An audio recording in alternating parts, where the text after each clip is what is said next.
Sergei జలపాతం దగ్గర పడవలో నదిలో కూరుకుపోతున్నప్పుడు అతను సంబంధాల యొక్క తాత్విక స్వభావం గురించి ఆలోచిస్తాడు మరియు 3 సంవత్సరాల క్రితం దాని ప్రారంభాన్ని గుర్తు చేసుకున్నాడు. సెర్గీ ఒక ఆర్కిటెక్ట్. తన పట్టులో అద్భుతమైన ఆర్కిటెక్చర్ మోడల్తో పార్క్ గుండా పరుగెత్తుతున్నాడు. అతను తన బెస్ట్ ఫ్రెండ్ వుకాతో మరియు వారి మొట్టమొదటి ఒప్పందాన్ని పొందగల కాబోయే క్లయింట్తో సమావేశానికై ఆలస్యం అయ్యాడు. అతను తప్పుగా ఉన్న మార్గాన్ని గ్రహించిన తరువాత సెర్గీ ప్రమాదవశాత్తు జారిపోయాడు. ఫలితంగా అతని మోడల్ విమానంలో మెరీనాతో ఢీకొంది. సెర్గీ మెరీనా అందానికి తక్షణమే ఆకర్షితుడయ్యాడు మరియు ఆమె వస్తువులను సేకరించడంలో ఆమెకు సహాయం చేస్తాడు. అయితే అతను ఒక మాట చెప్పకముందే మెరీనా తల్లిదండ్రులు సెర్గీని జాగ్రత్తగా ఉండకపోవడానికై జోక్యం చేసుకుంటారు మరియు మందలించారు. కుటుంబం నిష్క్రమించడానికి ప్రయత్నిస్తుంది. కానీ సెర్గీ అతని గురించి మోనోలాగ్ను ప్రారంభించాడు మరియు మెరీనా మునుపటి ఉనైకైలో వివాహం చేసుకున్నాడు. మెరీనా నవ్వుతుంది, కానీ ఆమె తల్లిదండ్రులు ఆమెను దూరంగా తీసుకువెళ్లారు. రాబోయే టోర్నమెంట్పై దృష్టి పెట్టాలని ఆమెతో గుర్తు చేశారు. అప్పుడే వర్షం పడటం ప్రారంభమవుతుంది మరియు ఫోన్లో వుకా సెర్గీకి వారికి ఎక్కువ సమయం మిగిలి లేదని గుర్తు చేస్తుంది. ఏది ఏమైనప్పటికీ సెర్గీ మెరీనాను కలవడాన్ని విధిచిహ్నంగా భావించాడు. కాబట్టి అతను తన గైర్హాజరులో వుకాను ప్రారంభించమని సూచించాడు. తదనంతరం సెర్గీ కుటుంబాన్ని వెంబడించాడు, కానీ అతనికి పోటీ జోన్లో ప్రవేశం నిరాకరించబడింది. ఇది జరిగినప్పుడు మెరీనా ఒక ప్రొఫెషనల్ ఆర్చర్ మరియు ఆమె నేటి ప్రాంతీయ టోర్నమెంట్లో విజయం సాధిస్తే ఆమె కొన్ని సంవత్సరాలలో ఒలింపిక్స్లో పోటీ పడవచ్చు. ఆమె అనూహ్యంగా నైపుణ్యం కలిగి ఉంది మరియు ఆమె ప్రతిభావంతులైన షాట్లతో వేగంగా పాయింట్లను సేకరిస్తుంది.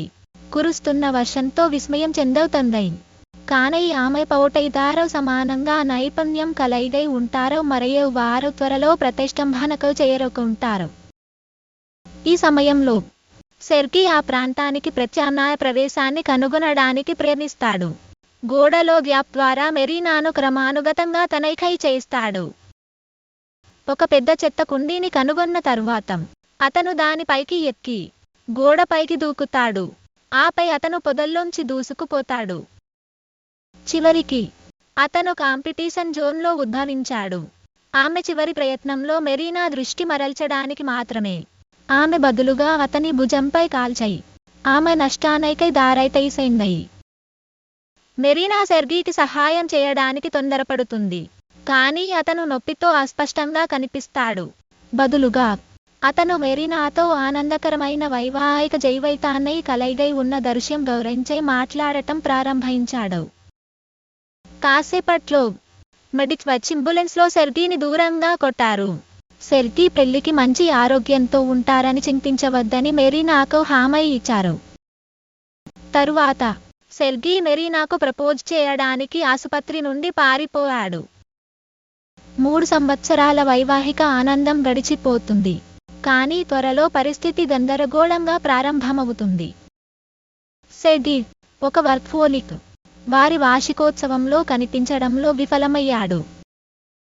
మెరీనా రొమాంటిక్ డిన్నర్ సిద్ధం చేసి బిన్లోని కేక్ని విస్మరించడం ముగించింది.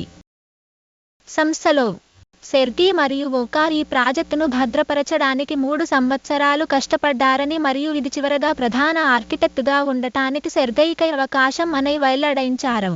అందుకే అతని లేట్ నైట్స్ పనిలో అవసరమైనప్పుడు సమావేశం ముగిసిన తర్వాత అతను పువ్వులు మరియు క్షమాపణలతో అపార్ట్మెంట్కు తిరిగి వెళ్లి ఈ ప్రాజెక్ట్ యొక్క ప్రాముఖ్యతను వివరిస్తాడు. అయితే మెరీనా డిన్నర్ని విడిచిపెట్టి ఆమె బోర్డ్ చేసిన బెడ్రూమ్లో ఏకాంతంగా ఉంది. సెర్గీ వేడుకను తరువాతి రోజుకు రీషెడ్యూల్ చేయాలని పట్టుబట్టారు మరియు ఆమె తల్లిదండ్రులను కూడా చేరమని ఆహ్వానించారు. మెరీనా అంగీకరిస్తుంది, కానీ ఆమె ఇప్పటికీ సెర్గీని మంచం మీదకి పంపుతుంది. మరుసటి రోజు ఉదయం మెరీనా జిమ్కి వెళుతుంది మరియు ఆమె వర్కౌట్ సమయంలో ఆమె భర్త యొక్క తీవ్రమైన మార్పులు మరియు అతని ఫోన్ని బాత్రూమ్కై తీసుకెళ్లే అతని అలవాటు గురించి ఆమె స్నేహితురాలు గుసగుసలాడడం ఆమె వింటుంది. ఇదే ఆమెలో అవిశ్వాసానికి సంబంధించిన సందేహాలను రేకెత్తిస్తుంది. ఇది మెరీనాకు సెర్గీతో ఉన్న సంబంధం యొక్క స్థితిని ప్రతిబింబించేలా చేస్తుంది. తరువాత మెరీనా మరియు సెర్గీ వారి వార్షికోత్సవాన్ని ఆమె తల్లిదండ్రులతో జరుపుకున్నారు. అక్కడ ఆమె తండ్రి దంపతుల కోసం రాసిన హృదయపూర్వక లేఖను చదవడానికై ప్రయత్నించారు. ఇన్కమింగ్ కాల్కు సమాధానం ఇవ్వడానికి సెర్గీ ఫోన్ సందడి చేయడంతో అతని చిరునామా చిన్నదిగా ఉంది. చిరాకుతో మెరీనా వేగంగా అతనిని తిరిగి పొందింది. అతని వాగ్దానాన్ని గుర్తుచేస్తూ అలంకారాన్ని కొనసాగించింది. ఆమె తండ్రి మరోసారి ప్రయత్నిస్తాడు, కానీ సెర్గీ ఫోన్ అంతరాయం కలిగిస్తుంది మరియు అతను మళ్లీ టేబుల్ నుండి బయలుదేరాడు. వారి ప్రయత్నాల నిష్ఫలతను గ్రహించి మెరీనా తల్లిదండ్రులు వారి నిష్క్రమించారు. తదనంతరం కోపంతో మెరీనా సెర్గీని ఎదుర్కోవడానికి ప్రయత్నిస్తుంది, కానీ అతను తన ఫోన్ సంభాషణను కొనసాగించడానికి బాల్కనీ నుండి తప్పించుకున్నాడు. చివరగా నిరాశతో మెరీనా ఒక సూట్ కేసును ప్యాక్ చేసి తన తల్లిదండ్రులతో ఆశ్రయం పొందేందుకు అపార్ట్మెంట్ నుండి బయలుదేరింది. వీధిలో ఆమెను చూడగానే సెర్గీ చివరగా అతని కాల్ ముగించి ఆమెను వెంబడించాడు. ఆమె సంభాషణలో నిమగ్నమవ్వాలని వేడుకున్నాడు, కానీ మెరీనా అతనిని పట్టించుకోకుండా బస్సు ఎక్కింది. సెర్గీ వెనుక బాటలు వేస్తాడు మరియు బస్సు ఎదురుగా ఉన్న చివర నుండి ఒక ప్రసంగాన్ని అందించడానికి ప్రయత్నిస్తాడు. ఇది ప్రయాణికులకు వినబడుతుంది. అతను వారి సమస్యలను పరిష్కరించాలనే తన కోరికను వ్యక్తపరుస్తాడు మరియు అతని ప్రేమను ప్రకటించాడు. కానీ మెరీనా బస్సులో ఉన్న ప్రతి ఒక్కరి సానుభూతిని పొందడం ద్వారా ఆమె కంటే పనికై ప్రాధాన్యతనిచ్చిన కొన్ని సందర్భాల్లో రైటాక్ చేస్తుంది. ఆమెను కోల్పోకూడదనే నిరాశతో సెర్గీ వారి వృత్తిపరమైన కట్టుబాట్లను పట్టించుకోకుండా మరియు అన్ని కాల్లను విస్మరిస్తానని ప్రతిజ్ఞ చేస్తూ ఉష్ణమండల ద్వీపానికై తక్షణ సెలవును ప్రతిపాదించాడు. మెరీనా వేవసు, కానీ బస్సు ప్రయాణికుల ప్రోత్సాహంతో ఆమె ఖచ్చితమైన క్షణంలో బాణసంచా సమీపంలోని ఆకాశాన్ని ప్రకాశవంతం చేస్తుంది. మరుసటి రోజు ఉదయం సెర్గీ తన వారం రోజుల సెలవు గురించి తన బాస్కు తెలియజేశాడు. దానికి అతని బాస్ వేరే విభాగానికై ప్రాజెక్టును అప్పగించడం ద్వారా ప్రతిస్పందించాడు. సెర్గీ ఈ నిర్ణయాన్ని తిరస్కరించాడు మరియు బాస్ పత్రాలపై విధ్వంసం సృష్టించాడు. తదనంతరం సెర్గీ ఒక ఫౌల్ మూడ్లో మెరీనాను కనుగొనడానికి ఇంటికి తిరిగి వస్తాడు. ఆమె కంపెనీకి తగిన రీప్లేస్మెంట్ లేకపోవడంతో ఆమెకు సెలవు నిరాకరించబడింది మరియు సెర్గీ వారి సెలవుల కోసం అతని ప్రాజెక్టును త్యాగం చేసినందున ఆమె అపరాధ భావంతో ఉన్నట్లు అనిపిస్తుంది. సెర్గీ నిరాశకు లోనయ్యాడు, కానీ పనికి తిరిగి రావడం గురించి రహస్యంగా సంతోషిస్తున్నాడు. అయితే మెరీనా అనుకోకుండా తన ఉద్యోగానికై రాజీనామా చేయడంతో అతని ఆత్మలో మందగించాయి. కుటుంబ పనికై ప్రాధాన్యత ఇస్తాయి. మెరీనా వారి ట్రిప్ కోసం ప్యాక్ చేస్తున్నప్పుడు సెర్గీ తమ బాస్ను తప్పుదారి పట్టించే మరియు ప్రాజెక్టు బదిలీని నిరోధించే ప్రయత్నంలో సెర్గీ ఆ సైసకు హాజరవుతూనే ఉంటాడని నటిస్తూ మోసం చేయమని వౌకాకు సూచించాడు. తరువాత దంపతులు విమానంలో బయలుదేరారు. ద్వీపాలలోని స్థానిక నివాసి గురించి ఒక డాక్యుమెంటరీని చూస్తారు. భార్యలో వైఫల్యమైనప్పుడు వారి భర్తలను తైన అసాధారణ ఆచారాన్ని కనుగొన్నారు. వారి గమ్యాన్ని చేరుకున్న తర్వాత వారు హోటల్కి ఆహ్లాదకరమైన ప్రయాణంలో ఆనందిస్తారు. తిరిగి నగరంలో వోకా తన కుర్చీపై సెర్గీ జాకెట్ని కప్పి కంప్యూటర్లో అతని ఇమెయిల్ ఇన్బోను యాక్సెస్ చేస్తాడు. ఇది కార్యాలయంలో సెర్గీ యొక్క ఉనికిని యజమానిని ఒప్పించింది. అప్కమింగ్ మీటింగ్ గురించి వోకాకు తెలియజేయమని అతన్ని ప్రేరేపిస్తుంది. హోటల్ వద్ద సెర్గీ వోకా నుండి కాల్ అందుకున్నాడు. దానిని అతను విస్మరించడానికి ఎంచుకున్నాడు. అయితే వారి గదికి చేరుకున్న తర్వాత మెరీనా స్నానం చేయాలనే ఉద్దేశాన్ని ప్రకటించింది. ఇది సుదీర్ఘమైన ప్రక్రియ అని సెర్గీకు తెలియజేస్తుంది. అతను వోకాస్ కాల్ని తిరిగి ఇచ్చే అవకాశాన్ని పొందాడు మరియు మీటింగ్ గురించి తెలుసుకున్న తరువాత అతను ఒక ప్రణాళికను సిద్ధం చేసుకున్నాడు. అతను వీడియో కాన్ఫరెన్స్ ద్వారా మీటింగ్లో ఒక నైపించే వెయిటర్ యొక్క యూనిఫామ్ ఒక నిరాడంబరమైన విండో ముందు తనను తాను ఉంచుకుంటాడు. అతను తన ప్రాజెక్టును పర్యవేక్షిస్తున్న కంపెనీ ల్యాబ్లో తన ఉనికిని చాటుకోవడానికి ప్రయత్నిస్తాడు. అయితే వెయిటర్ స్లింగ్స్ విండోను తెరచేయి బయట జంతువుల గుంపును ఆవిష్కరిస్తాడు. సెర్గీ త్వరగా ఇవి విండోస్ అని వివరణతో ముందుకు వస్తాడు. ఇది ప్రాజెక్ట్ యొక్క ఒక భాగం. మొదట్లో క్లయింట్లు అవాక్కయ్యారు, కానీ చివరికి వారు భావనతో ప్రేమలో పడతారు. అప్పుడే మెరీనా అతనిని వెతుక్కుంటూ వస్తుంది. సెర్గీని వోకాకు బాధ్యతలు అప్పగించి వాతావరణ సూచనకు మారమని అతను పని చేయడం లేదని భ్రమించాడు. మెరీనా అతనితో చేరి ముద్దు పెట్టుకుంది. కెమెరా ఇంకా రోలింగ్ అవుతోంది. తదనంతరం ఈ జంట ఒక ద్వీప పర్యటన కోసం పడవను అద్దెకు తీసుకోవాలని నిర్ణయించుకుంటారు. రాబోయే తుఫాను గురించి సిబ్బంది వారిని హెచ్చరించడానికి ప్రయత్నిస్తారు, కానీ వారు అతని భాషను అర్థం చేసుకోవడంలో వైఫలమయ్యారు. మరియు సిబ్బంది రైడయోను తమతో పాటు తీసుకొని ఆ జంట సంబంధం లేకుండా బయలుదేరారు. తరువాతి కొన్ని గంటల్లో జంట తమ నౌకాయానం అనుభవాన్ని మరియు ఉత్కంఠభరితమైన వీక్షణలను పూర్తిగా ఆనందిస్తారు. సెర్గీ ఫోన్ రింగ్ అయిన ప్రతిసారీ అతను దానిని విస్మరిస్తాడు, పూర్తిగా తన భార్యపై దృష్టి పెడతాడు. విచారకరంగా సెర్గీ యొక్క ఉత్సాహం అతన్ని సురక్షితమైన పరిమితికి మించి ప్రయాణించేలా చేస్తుంది మరియు చాలా కాలం ముందు తుఫాను వారైన పట్టుకుంది. ఆకాశాన్ని నిరంతరం చీచే మెరుపులతో హింసాత్మక అలల మధ్య వారు వీలైనంత ఉత్తమంగా నావిగేట్ చేస్తారు. చివరికి తుఫాను తగ్గింది, కానీ ఎలా తిరిగి రావాలనే ఆలోచన లేకుండా ఈ జంట మధ్యలో చిక్కుకుపోయారు. ఆ క్షణంలో సెర్గీ సమీపంలోని ద్వీపాన్ని గుర్తించాడు మరియు అది తమ ఉద్దేశించిన గమ్యస్థానంగా భావించాడు. వారు పడవను ద్వీపం వైపు మళ్లించారు మరియు సెర్గీ మెరీనాకు ఇది ఆశ్చర్యం కలిగించింది, ఎందుకంటే వారు ఇప్పుడు నిజమైన సాహసయాత్రను ప్రారంభించవచ్చు. అతను పండు కోసం వెతుకుతున్నప్పుడు ఆమె విశ్రాంతి తీసుకోవాలని కూడా సూచించాడు, కానీ వాస్తవానికి అతను ఫోన్ సిగ్నల్ పొందగల ద్వీపంలో లొకేషన్ కోసం వెతుకుతున్నాడు. ఎటువంటి విజయం సాధించకుండా లక్ష్యం లేకుండా తిరుగుతూ చివరకు సిగ్నల్ అందుకోవడానికి తగిన ఎత్తులో ఉండే వరకు చెట్టు ఎక్కేందుకు తన బైక్ని ఉపయోగించాలని నిర్ణయించుకున్నాడు. అతను వోకాకు డయల్ చేశాడు మరియు విండోలను ఎలా ఇన్స్టాల్ చేయబోతున్నారనే దాని గురించి ఆసీస్ మొత్తం ఉత్సుకతతో ఉన్నందున అతను కోపంగా ఉన్నాడని తెలుసుకుంటాడు.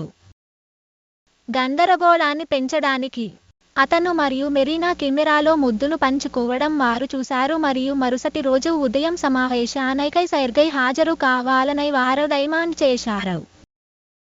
ఆ సమయంలో మెరీనా తన ఈతకు పాజ్ చేసి చెట్టుపై ఉన్న సెర్గీని చూసేందుకు చూస్తుంది, కాబట్టి ఆమె దర్యాప్తు చేయడానికి చేరుకుంది. మెరీనా దీనిని పట్టించుకోకుండా ఉండటం చాలా కీలకమని, లేదా ఆమె అతని జీవితాన్ని దుర్భరంగా మారుస్తుందని అతను వోకాతో చెప్పడం వినడానికి ఆమె సమయానికి వస్తుంది. అవిశ్వాసంపై అనుమానాలు రావడంతో మెరీనా సెర్గీ పేరును పిలుస్తుంది మరియు అతను కొబ్బరికాయలు తీసుకురావడానికి చెట్టు ఎక్కినట్లు నటిస్తుంది. సాయంత్రం జంట భోగి మంటల వద్ద ఒక సున్నితమైన క్షణాన్ని పంచుకుంటారు, కానీ అతని కలలలో కూడా సెర్గీ మరుసటి రోజు ఉదయం తాను హాజరు కావాల్సిన సమావేశం గురించి మాట్లాడుతున్నాడు. మెరీనా అతని ఫోన్ను స్వాధీనం చేసుకుంది, అయితే పాస్వర్డ్ కారణంగా దాని కంటెంట్లను యాక్సెస్ చేయలేకపోయింది. ఇది ఆమె స్నేహితుడు ఆమెను హెచ్చరించిన అవిశ్వాసానికి సంకేతాలలో ఒకటి. అప్పుడు ఆమె పడవను గమనిస్తుంది, కొత్త ఆలోచనను రేకెత్తిస్తుంది. మరుసటి రోజు ఉదయం పడవ తప్పిపోయిందని తెలుసుకున్న సెర్గీ ఆవేశంగా సముద్రంలోకి దూకాడు మరియు అతని ఫోన్ కూడా మాయమైనట్లు కనిపిస్తోంది. మెరీనా అతని ప్రతిస్పందన కోసం అతనిని ఆట పట్టిస్తుంది, ఇది ఒక ప్రసిద్ధ పర్యాటక ప్రదేశం అని అతను పేర్కొన్నట్లు గుర్తు చేస్తూ వాటిని పర్యాటకులు త్వరలో కనుగొనవలసి ఉంటుంది. తర్వాత మెరీనా తాను ఆహారం కోసం వెళతానని ప్రకటించింది మరియు సెర్గీ ఆమెను వెంబడించాడు. ఆమె పడవను దాచి ఉంచిన రహస్య ప్రదేశాన్ని వెల్లడిస్తుంది. దానిని ఆపరేట్ చేసే ఏకైక కై తన వద్ద ఉందని వెల్లడించింది. వారు యాత్ర కోసం ప్యాక్ చేసిన వస్తువులతో ఒక చిన్న పిక్నిక్ ఆనందిస్తారు మరియు మెరీనా వారు విమానంలో వీక్షించిన డాక్యుమెంటరీని గుర్తు చేసుకున్నారు. ఈ ప్రదేశంలో నివసించే మహిళలు నమ్మక ద్రోహం చేస్తే వారై భర్తలను తైనేస్తారని సెర్గీకి గుర్తు చేశారు. సెర్గీ ఆడుతాడు. భర్తలు తమ భార్యలకు అదే విధంగా ప్రత్యుపకారం చేస్తారని ఎదురుదాడి చేశాడు. అయితే అతను మెరీనా మెడలో వేలాడుతున్న కైనై గట్టిగా పట్టుకోలేకపోయాడు. మరుసటి రోజు మేల్కొన్న తర్వాత మెరీనాకి అదృశ్యమైందని మరియు ఆమె సెర్గీచే బంధించబడిందని గ్రహించింది. సెర్గీ బోట్లోకి ఎక్కాడు. అతను గదరింగ్లో లేకపోవడం వల్ల ఉద్యోగం కోల్పోయే అవకాశం ఉందని గొణుగుతున్నాడు. అతను మార్టినా యొక్క హెచ్చరికలను పట్టించుకోకుండా సూసైడ్ చేయడానికి ప్రయత్నిస్తాడు. ఆశ్చర్యపోని మార్టినా తాడును తెంచడానికి కత్తిని ఉపయోగిస్తుంది. బోవా అకస్మాత్తుగా ఆగిపోవడంతో బయలుదేరింది. ఆమె బోటును ఎంకరేజ్ చేసిందని, ఇది యాంక్డ్ బ్యాక్గా ఉందని. సెర్గీ ఇంటికి వాటర్ను మునిగిపోతున్నప్పుడు ప్రొపెల్లింగ్ చేసింది. తరువాత మెరీనా ఒక విల్లులో కలప మరియు తీగలను చెక్కడానికి కత్తిని ఉపయోగిస్తుంది. అదే సమయంలో సెర్గీ ఆమె కోసం వెతుకుతున్నాడు మరియు ఒక గుహలో తడబడ్డాడు మరియు వివిధ ఉపకరణాలు మరియు మాజీ పర్యాటకుల యొక్క వింతైన అవశేషాలు ఉన్నాయి. నిష్క్రమణను కనిపెట్టిన తర్వాత ఇది పుర్రెను పోలిన పర్వతం యొక్క కంటి సాకెట్ అని అతను గ్రహించాడు మరియు స్థానికులు సమీపంలో నివసిస్తున్నట్లు కనిపిస్తుంది. భయంతో సెర్గీ పారిపోవటం ప్రారంభించాడు. మెరీనాతో కొట్టడానికి మాత్రమే. డాక్యుమెంట్ చేయబడిన నరమాంస భక్షకుల ఉనికి గురించి అతను ఆమెను హెచ్చరించే ముందు మారిన్ అతనిపై బాణాలు వేయడం ప్రారంభించాడు. మెరీనా అతన్ని నమ్మక ద్రోహం అని ఆరోపించడం ప్రారంభించడంతో సెర్గీ వేగంగా వారిని తప్పించుకుని చెట్టు వెనుక ఆశ్రయం పొందాడు. సెర్గీ స్థానికుల గురించి ఆమెను హెచ్చరించే ప్రయత్నాన్ని కొనసాగించాడు మరియు ఆమె తాజా బాణాన్ని అడ్డదించడానికి కొబ్బరికాయను వైసైరాడు. తర్వాత అతను మెరీనాతో పరుగు ప్రారంభించాడు. మరొక బాణాన్ని ప్రయోగించాడు. అతను ఒక బ్రాంచ్ని ఉపయోగించి సమయానికి ఆగిపోయాడు. ఇది అతనిని వీక్షణ నుండి బయటకు వెళ్లేలా చేస్తుంది. ఫలితంగా మెరీనా అతని బాటను కోల్పోతుంది. కొద్దిసేపటి తర్వాత మెరీనా ఒక జలపాతంలో స్నానం చేస్తుంది. సెర్గీ ఒక యువ జీవికి తన కష్టాల గురించి చెప్పాడు. చివరికి అలసట అతనిని అధిగమిస్తుంది మరియు అతను కుప్పకూలిపోతాడు. అక్కడ అతను వచ్చిన మొదటి ఎడిబుల్ సిమెంట్ ప్లాంట్ను తింటాడు.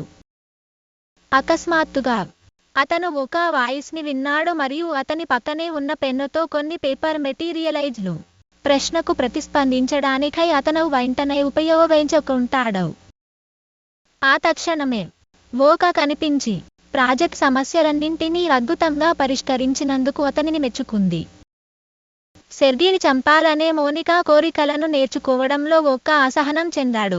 ఆమెపై తనకు నమ్మకం లేదని మరియు వారి ప్రాజెక్టును నాశనం చేయడం గురించి ఆమె ఎప్పుడూ ఊహాగానం చేసిందని పేర్కొంది. సెర్గీ ఈ ప్రకటనతో ఆశ్చర్యపోయాడు మరియు వోకా అతను కేవలం భ్రాంతి ప్రేరిత ది బెర్రీ సెర్గీ సేవించినట్లు వెల్లడించాడు. తదనంతరం పురుషులు సముద్రానికి తిరిగి వస్తారు మరియు వోకా పడవను తిరిగి పొందే పద్ధతిని వివరిస్తుంది. వారు మునిగిపోతారు. దానికి కొన్ని తాడులు బిగించి పడవ ఉద్ధరించే వరకు లాగడం ప్రారంభిస్తారు. సెర్గీ మెరీనా లేకుండా బయలుదేరడానికి ఇష్టపడలేదు. అయితే ఆమె కనిపించింది. అప్పుడే ఒక బాణం పడవను తాకింది. వోకా కనుమరుగవుతున్నప్పుడు సెర్గీ డాష్లు పడవ వెనుక కవర్ తీసుకుని ఆమెను కలిసి బయలుదేరడానికి ఒప్పించడానికి ప్రయత్నిస్తాడు. కానీ మెరీనా ఒక జ్వలించే బాణాన్ని ప్రయోగించింది మరియు పడవ మండడం ప్రారంభమవుతుంది. సెర్గీ పారిపోవడానికి ఈ అవకాశాన్ని చేజిక్కించుకున్నాడు మరియు జంతువులకు సంబంధించిన తన సమస్యల గురించి తన విరక్తిని తిరైదే ప్రారంభించాడు. ఈ సమయంలో మెరీనా స్థానికుల ఉనికిని ధృవీకరిస్తూ పాత పర్యాటకుడి ఉచ్చు మరియు శవాన్ని కనుగొంది. స్థానికుల గురించి చెప్పాలంటే వారిలో ఒక జంట సమీపంలోని వనరులను సేకరిస్తున్నారు మరియు సెర్గీ వారి పడవను దొంగిలించే నది ద్వారా తప్పించుకునే అవకాశాన్ని పొందుతాడు.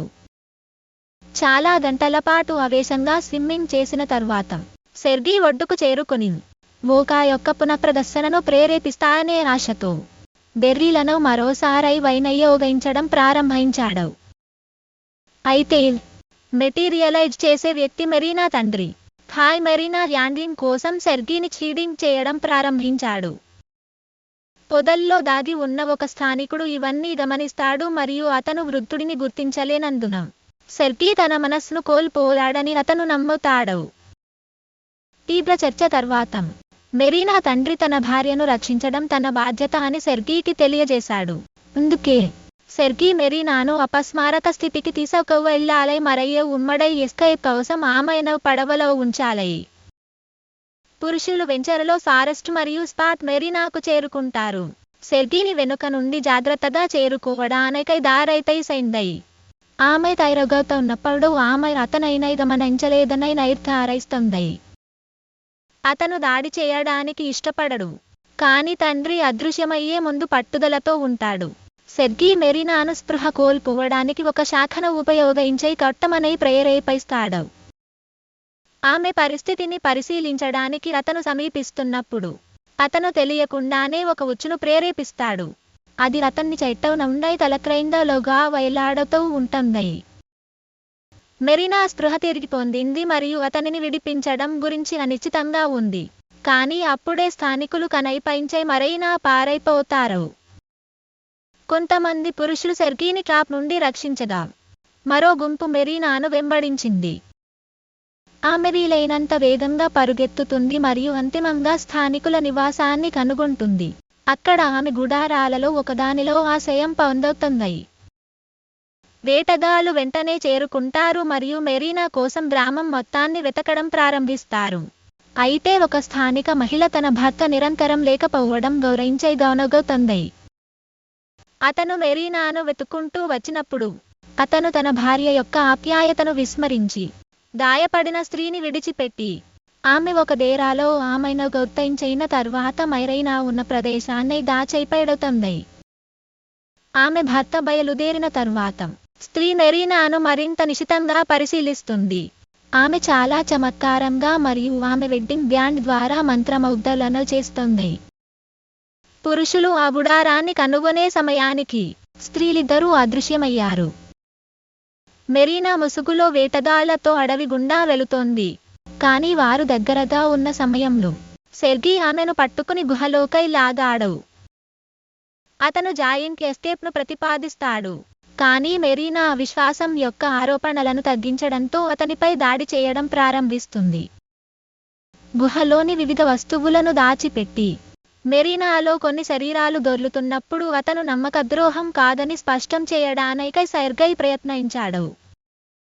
ఆమె కూడా అందుబాటులో ఉన్న ఏదైనా వస్తువును ఆయుధంగా ఉపయోగిస్తుంది మరియు ఆమె అన్ని వస్తువులను అయిపోయినప్పుడు ఆమె తన చేతులతో నేరుగా సెర్గీపై దాడి చేయడానికై మారుతుంది.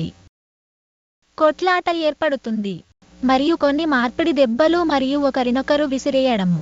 ఆ స్థలం అంతటా సెర్గీ చివరికి నేలపై అపస్మారక స్థితిలో పడుకున్నాడు.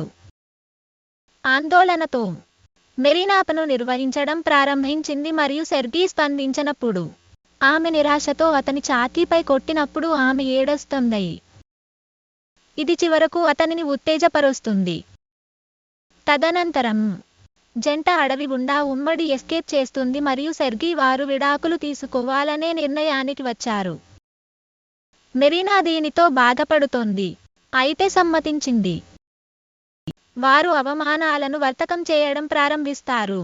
వారు కలుసుకోకపోతే సెర్గీ ఇప్పటికే చీఫ్ ఆర్కిటెక్ట్ అవుతారు మరియు మెరీనా ఒలింపిక్స్లో పోటీ పడుతుంది. అకస్మాత్తుగా అవి రెండూ బిగుసుకుపోతాయి మరియు కూలిపోతాయి. స్థానికులు నిద్ర ప్రేరేపిత బాణాలను నిర్వహించారని వెల్లడిస్తారు. కొన్ని క్షణాల తర్వాత షమన్ జంటను బహిష్కరించే ఆచారాన్ని ప్రారంభించాడు. కథ ప్రారంభానికి తిరిగి వచ్చాడు. ఇద్దరూ అసహ్యకరమైన పానీయం సేవించవలసి వస్తుంది. అయితే సెర్గీ ఒక పడవకు బంధించబడినప్పుడు మెరీనా ఒక పైర్తో ముడిపడి ఉంది. స్థానికులు ఆచారాన్ని ప్రారంభించినప్పుడు సెర్గీని పడవలో నదిలో కొట్టుకుపోతాడు మరియు అతను మెరీనాను ఎదుర్కొన్న రోజును గుర్తు చేసుకుంటూ సంబంధాల గురించి ఆలోచించడం ప్రారంభించాడు. ఆ క్షణంలో అతను ఆమెను పక్కదారి పట్టించలేదని అతను అర్థం చేసుకున్నాడు. ఆమెకు కూడా అప్పటికి విధిపై నమ్మకం ఉంది మరియు ఉద్దేశపూర్వకంగా ఆమె సాటను కోల్పోయింది. ఇదే సమావేశాన్ని అతను పట్టించుకోలేదు. చివరగా ప్రేమపై తన నమ్మకాన్ని పునరుజ్జీవింపజేసుకుని సెర్గీ వెంటనే తప్పించుకోవడానికి ప్రయత్నిస్తాడు మరియు కోతి అరుపను వింటాడు. ఇదే అతను తప్పించుకోవడానికై దౌకదల భౌమైన దౌర్తించడానికై వైలో కల్పిస్తుంది. ఈదలు పైకి ఎగబాకిన తరువాత సెర్గీ భోగి మంటల చుట్టూ ఉన్న నృత్యకారులలో ఒకరిగా వేషధారణ చేస్తూ దొంగచాటుగా గ్రామానికి తిరిగి వెళ్ళాడు. ఒక అవకాశాన్ని గుర్తించిన తరువాత అతను మెరీనా వైపు దూసుకుపోతాడు. ఆమె కంపోజ్ చేసి అతనిని పట్టించుకోలేదు. అతను ఆమెను తిరిగి రియాలిటీకి తీసుకురావడానికి ప్రయత్నిస్తాడు. కానీ అప్పుడే నాయకుడు త్యాగం చేయడానికై ఇదే సమయం అని ప్రకటించాడు. ఒక వేతో ఉన్న సెర్గీ ఒక ఈటెను లాగేశాడు మరియు దానితో నాయకుడిని బెదిరిస్తాడు. మెరీనా పారిపోవాలని వేడుకున్నాడు. ఆమె ప్రతిస్పందించినప్పుడు అతను వారి భాగస్వామ్యగత జ్ఞాపకాలను గుర్తుచేసుకోవడం ప్రారంభించాడు మరియు ఆమె లేకుండా తన ఉనికిలో అసమర్థతను అంగీకరిస్తాడు. అతను చివరకు తన కోసం ఆమె చేసిన త్యాగాలను గుర్తించాడు మరియు ఇప్పుడు ప్రతిఫలంగా ఏదో ఒకదానిని తిరిగి పొందడం అతని వంతు. మెరీనా చివరకు స్పందించి సెర్గీ ప్రతిపాదనను అంగీకరిస్తూ కత్తితో కొన్ని తాళ్లను తెంచుకుంది. స్థానికులు సెర్గీని స్వాధీనం చేసుకోవడానికి ప్రయత్నిస్తారు. అయితే నాయకుడు పైరును మండించాడు. కానీ సెర్గీ చెట్టవు తైరగతో పోరాటాన్ని ప్రారంభించాడు. నాయకుడిని పడగొట్టిన తరువాత అతను పైరును పక్కకు నెట్టి మెరీనాను మోస్తున్న ట్రంక్ని ఎత్తడానికి తన శక్తినంతా కూడగట్టాడు. అప్పుడు అతను స్థానికులతో కలిసి పరుగు ప్రారంభించాడు. కొండంచు వద్దకు వచ్చి నీటిలో మునిగిపోతాడు. జంట పతనం మధ్యలో ఒక ముద్దును పంచుకుంటారు మరియు ట్రంక్ మర్యాదతో వారు ఉత్సాహంగా ఉండగలుగుతారు. స్థానికులు వారిపై బాణాలు మరియు స్పియర్లను విసరడం ప్రారంభిస్తారు. అయితే సెర్గీ వారిని తప్పించుకోవడానికి ట్రంక్ను విన్యాసాలు చేస్తారు. అయితే మెరీనా ఎడతెగకుండా మాట్లాడుతుంది. తాను నైజంగా వైడాకలో కోరుకోవడం లేదని మరియు సెర్గీ తన వృత్తి మరియు వ్యక్తిగత జీవితానికై మధ్య సమతుల్యతను సాధించాల్సిన అవసరం ఉందని పేర్కొంది. ఆమెను నిశ్శబ్దం చేయడానికి సెర్గీ ట్రంక్ని తిప్పాడు మరియు ఆమె మునిగిపోయినప్పుడు చివరకు ఆమెను విడిపించడానికై మైలేలైన తాడలను వైపాడు. తదనంతరం వారు ఒడ్డుకు చేరుకుంటారు మరియు సెర్గీ గతంలో స్థానికుల నుండి దొంగిలించిన పడవను గుర్తించారు. వారు పారిపోవడానికి సముద్రపు నీటిపై ఉంచినప్పుడు ఒక స్థానికుడు దాడి చేసినట్లు కనిపిస్తాడు. కాబట్టి సెర్గీ యుద్ధానికై తయారై వస్తున్నప్పుడు మెరీనాతో పడవను దూరంగా విసిరాడు. ఇద్దరు వ్యక్తులు ఏకకాలంలో కొట్టారు మరియు స్థానికుడు అపస్మారక స్థితిలో కుప్పకూలిపోతాడు. అయితే సెర్గీ నేల మీద పడిపోతాడు. మెరీనా వెనుకకు పరుగెత్తుతుంది మరియు ఆమె భర్తను ఆలింగనం చేసుకుంది. అయితే ముందు నుండి స్త్రీ కనిపించింది. ఆమె తప్పించుకోవడానికై సహాయం చేసినందుకు బదులుగా మెరీనా యొక్క ఉంగరాన్ని పొందినట్లు వెల్లడించింది. ఇప్పుడు వారు కొత్త బేరం కుదుర్చుకున్నారు. ఆమె తన భర్త మృతదేహానికి బదులుగా ఉంగరాన్ని తిరిగి ఇస్తుంది. తద్వారా ఆమె చివరకు దానిని తినవచ్చు. జంట తమ అలసిపోయిన చేతులతో కూడా పడవలో తప్పించుకుంటారు. కొన్ని రోజుల నుండి వారు సురక్షితంగా నగరానికి తిరిగి వచ్చారు. అక్కడ వారిని తీసుకువెళ్ళడానికి మెరీనా తల్లిదండ్రులు వచ్చారు. సెర్గీ సంఘటనల యొక్క నిజాన్ని వెల్లడించాడు. కానీ వారు అవాక్కయ్యారు కాబట్టి అతను బదులుగా అది ఒక జోక్ అని భావించాడు. ఆ సమయంలో వోకా కనిపించి ఒక కలలో వారి పని సమస్యకు పరిష్కారాన్ని కనుగొన్నట్లు వెల్లడించాడు. ఇది సెర్గీ భ్రాంతిలో ఉన్నప్పుడు సృష్టించిన దానిని ఆసక్తికరంగా పోలి ఉంటుంది. కంపెనీ కొత్త బ్రాంచ్ని ప్రారంభించాలని యోచిస్తోంది మరియు వారు సెర్గీని అక్కడ చీఫ్ ఆర్కిటెక్టుగా ఉండాలని కోరుకుంటారు. కానీ మెరీనా ముఖాన్ని చూసిన తరువాత అతను ఆమె వద్దకు తిరిగి వెళ్ళి తనకు స్థానం దక్కలేదని ఆమెకు తెలియజేస్తాడు. మెరీనా అతని తెల్లటి అబద్ధంతో తీవ్రంగా కదిలిపోయింది. కానీ వారు తమ తనఖాని ఎలా పరిష్కరించుకుంటారో కూడా ఆమె ఆలోచిస్తుంది.